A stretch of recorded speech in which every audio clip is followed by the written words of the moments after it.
Good afternoon, students. Welcome back to biology classes. We are discussing evolution and evolution. Under that, evolution of evolution we are discussing. Under that, in last part, we have discussed about homologous organisms. Now we are discussing another important evidence. We are discussing morphological evidence. Under morphological evidence, what we have seen like homologous organs, analogous organs, vegetation organs, and connecting links. These are the four evidences we have under morphological evidences. Under that, we have discussed homologous organs. Now we will discuss about the analogous organs.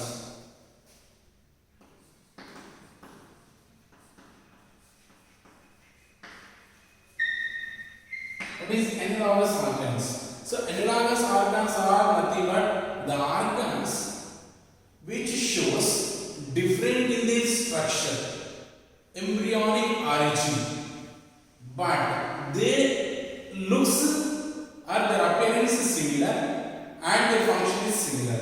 Understand? This is quite opposite to the homologous organs. So what is homologous? Different in their function, similar in the structure. But here analogous organs different in their structure but similar in their function. And they are called as analogous organs. So what is analogous organs is the organs which are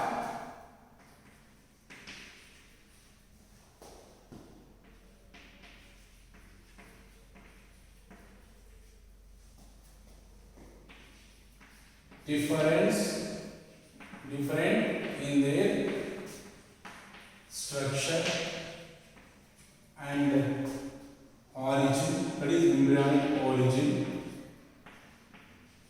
but appears similar. They look like same.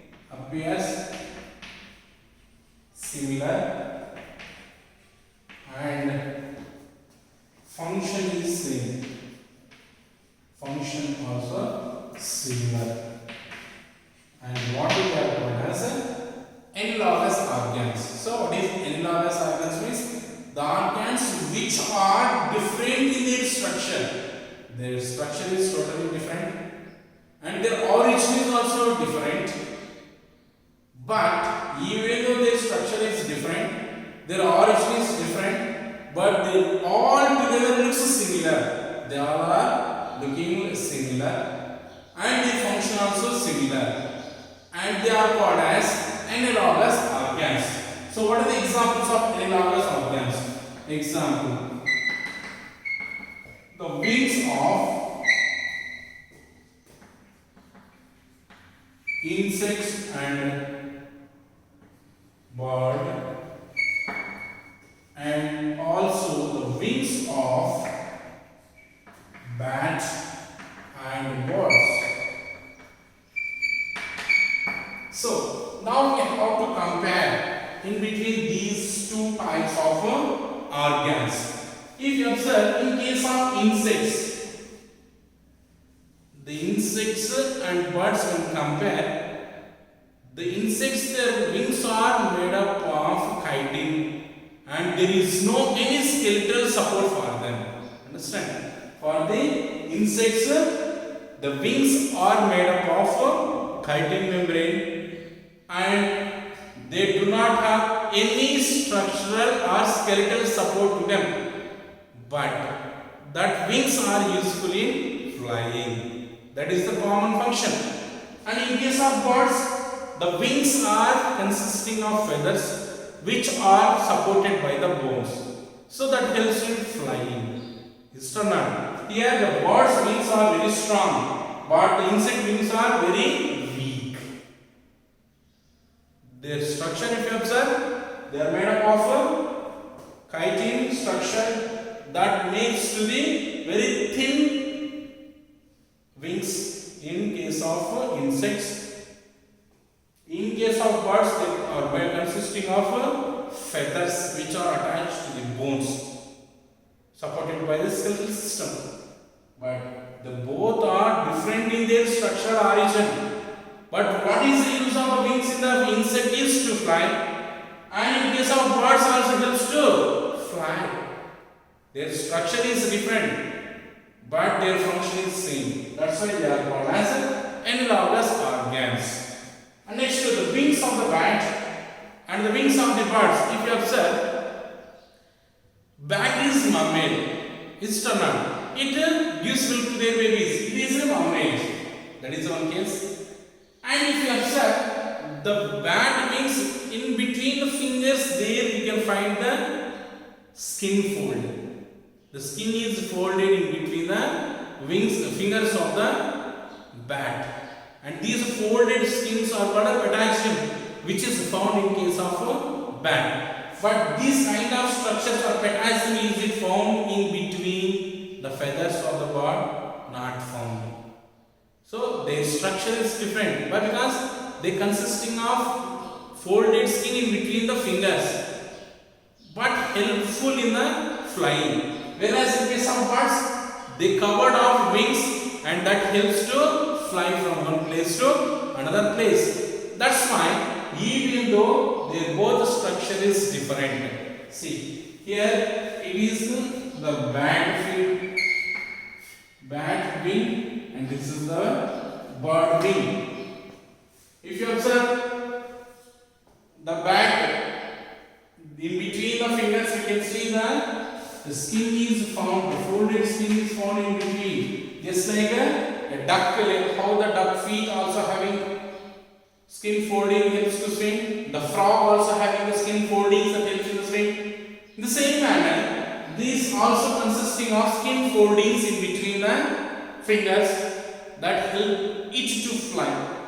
Whereas in case of birds, these kind of foldings are not found. So they are structurally different in between these two, but their common function is to fly.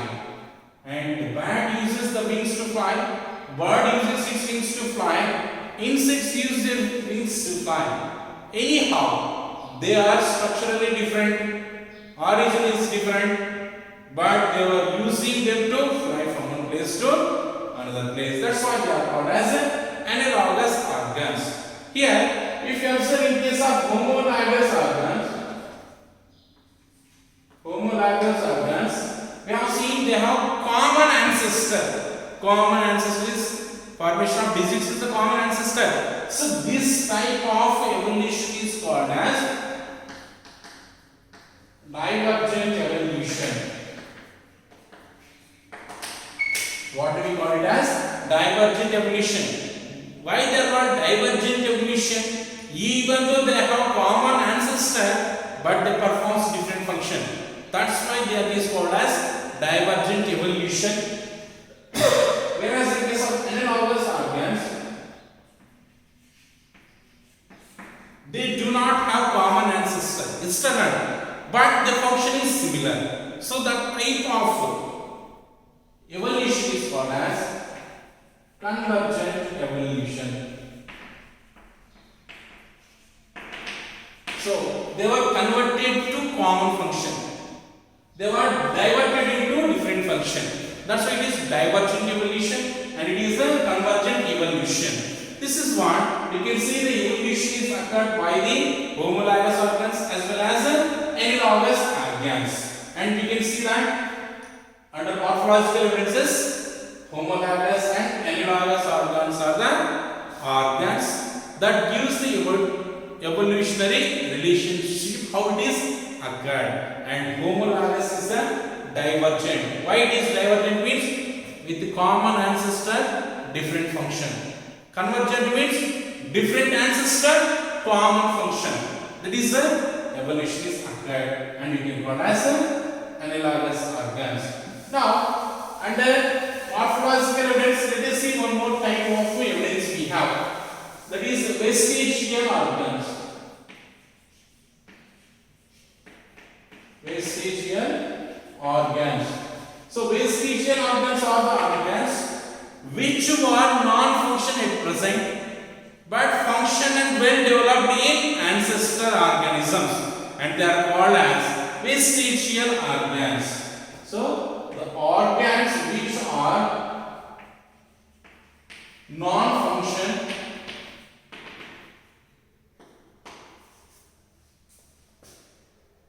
at present living organism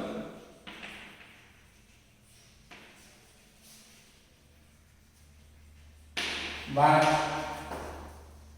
function and well developed in ancestors. And they are called as vestigial organs. Earlier they were fully functioned, but now they are not useful for us. How it is? Because of changing the conditions which are not make them useful. So they are called as vestigial organs. What are the vestigial organs are present? How many vestigial organs are there? There are around 108 vestigial organs are present in our body. Around 108. That much number of vestigial organs are present. Let us see some examples. Ear pinna. There is no use of this part. There is no use of hair. That is hair on body. And also we can say appendix. Appendix. And nictitating membrane of eye. Here is one membrane is there. That is also one vestigial organ. But it is nictitating. Nictitating membrane. And coccygeal region. Coccygeal vertebrae. This backbone consisting of different types of bones are present, like lumbar, sacral, coccygeal, like that. The last part is coccygeal region, which is the tail part. Actually, earlier organisms they have tail, but the tail is not found now. Now it is condensed and formed as coccygeal region. Last vertebrae. So it is also one of the example of vestigial organs. So in this way, the vestigial organs are the organs which are not functioning right now, but function and well developed in earlier organisms. So they are called as vestigial organs. Understand? This is what another important morphological differences which gives an idea about evolution relationship. Understand?